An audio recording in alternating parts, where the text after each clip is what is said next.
Devon talked about the message to men about toxic masculinity. The kid of the 70s, all the TV shows presented the woman as, oh, I gotta have sex soon. That it's a burden for us, that it's not something we enjoy or we want to do. That's the comedic version of it, but that plays a role in how we see it. I think we have to ask ourselves, what do we need to live freely in ourselves? One of the main reasons why women don't enjoy sex is because of their perception of their body.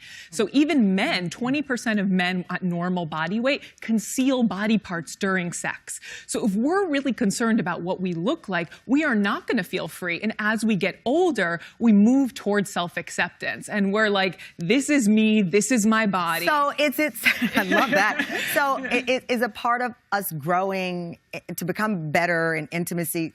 Like tonight, just don't hide behind lingerie, don't hide behind a robe, just let it out. Yeah, be free.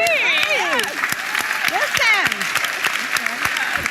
I have some clients. Do you know how much money will be saved on lingerie tonight with this advice? I recommend you do like a nude Wednesdays, or I have clients that do a naked Wednesday, just as a reminder, because you have to feel. Okay, wait. Let's stop. Now we're gonna stop you right there. So you're saying on Wednesday? On a Wednesday. Pop on or the lights. Friday. Pop on the lights. Lights on. Walk out of that bathroom with your significant other right there. Right. Everybody's free. Everything's hanging. Everything's hanging. Yep. Because you need to be intentional. Every woman and every man in here has to ask themselves, if sex is not good, why is it not good? What are you going to do about it? How are you going to make it better? And then get to work, right? And if you don't get to work on it, then it's going to be the same ritual that you've always had. One of our producers, I won't name names, to protect the identity of this marriage, but she was telling us, listen, she had a very stressful week last week. She went home and was like, I am not going to ignore my needs. Me and my husband, and she said it released the stress of work. Yes. It made her feel better. And her argument is, we need to treat intimacy, sex, like a medicine.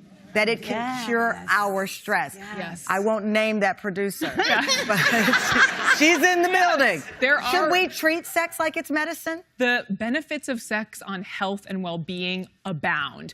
I will prescribe my clients to make appointments with their partner for sex. And some people feel like that's rigid, but even when we're dating and we go in on a date, we know we're having sex at 11 p.m. when we get home. We're making appointments anyway, right? Yeah. And our lives are so busy that in order to create room for fantasy and desire, we may need to carve that time out. Right. I think so. I mean, and one of the other things people have talked about is how you can push the limit past some of the usual things that we do.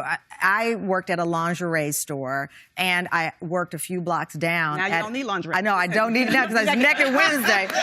But a few doors down, I worked part-time at an adult novelty store. Now, most of the people who came in, I know I heard you laugh.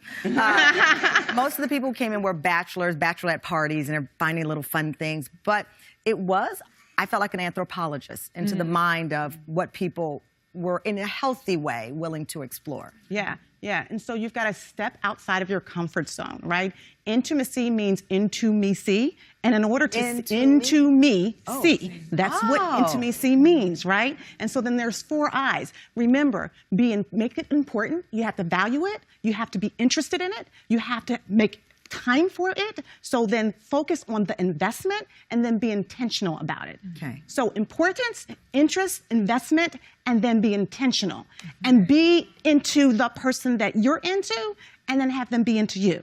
Intimacy means intimacy. So tonight, Valentine's Day, you're going to go to dinner, and you come home, and what is the most liberating thing you feel that people can do with their, other than Naked Wednesday, with their significant other tonight? So I think if you're in a relationship, anything that brings in newness and exploration is going to make you feel empowered and alive. And that's a very personal question. What turns me on? What makes me feel playful? What are my fantasies? And how can I bring those to the relationship rather than outside of the relationship as a secret to really embolden it?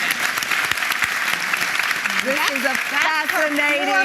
That's foreplay. That's called foreplay. That's called foreplay. Okay, clearly we're going to have a part 2 and 3 of this conversation.